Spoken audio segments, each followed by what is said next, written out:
back. Hour 3, first Monday of the month, December, the last month of the year. Well, 2008 is about gone.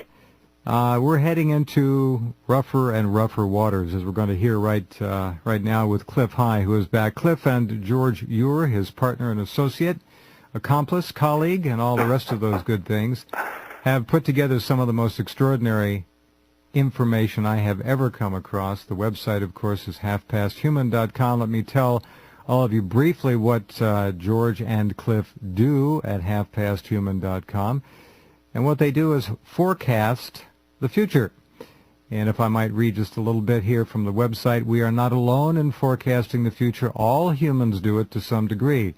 Just a quick search of the Internet will provide dozens of forms of future forecasting. Some use astrology, some use other methods. We employ a technique based on radical linguistics to reduce extracts from readings of dynamics and postings on the Internet into an archetypical database. With this database of archetypical language, we calculate the rate of change of the language.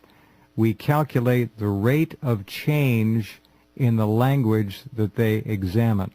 The forecasts of the future are derived from these calculations. Our calculations are based on a system of associations between words and numeric values for emotional responses from those words. These emotional impact indicators are also of our own devising. They are attached to a database of over 300,000 words. This database of linked words and phrases and emotions is our lexicon from which the future forecasting is derived. We call our future viewing the ALTA reports for asymmetric language trend analysis. All right, welcome back, amigo. How you doing, sir? I'm okay. How was your holiday? Oh, it was great. A little beat up at the moment, but nothing some aspirin won't help. Well, it's probably from your taekwondo? Aikido, yeah. I was close. I had the right sound to it anyway. Yeah, and the right continent. There you go. I try. How many empty pie pans are there laying? Never mind. We won't go there. That's it, yes. We won't go there. We should avoid that. I have a number of them. Good. I hope they're all splendid. They worked out pretty good this year, yeah. And it looks like from the data set that this is, however much your holidays are this year, they'll probably be compared very ill-favorably to what's coming next year, in the sense that this year appears to, if it's the pinnacle, it's the pinnacle, or if it's the pits, it's the pits, but next year's going to be worse in a serious way. So this year may be looked back upon with some pleasant nostalgia. Yes, right. Even if it wasn't all that great in the coming future, it will change over time in the sense of how we'll feel about it. Well, melancholy seems to be in our future, all of our futures, for reasons that George and Clif have tried to put forth in their ALTA reports. The newest edition of which is just out, part 4 of Series 909, right. I just read that yesterday. I keep getting these very strange password names from you. I don't know what they mean. They look like a random number letter sequence, but I know it couldn't be that.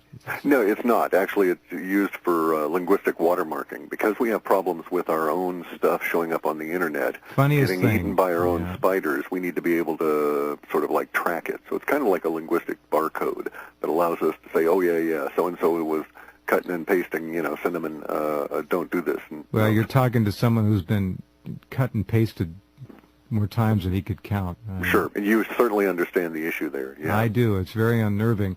I would urge all of you who are interested in George and Clif's work, and I hope that's all of you, to really consider, in these tough times, I know they're difficult, but subscribing. And if anyone tries to pass something from their work along to you, I would ask you as a moral issue to reject it and tell the people that is not something that honorable individuals participate in doing. We don't do that.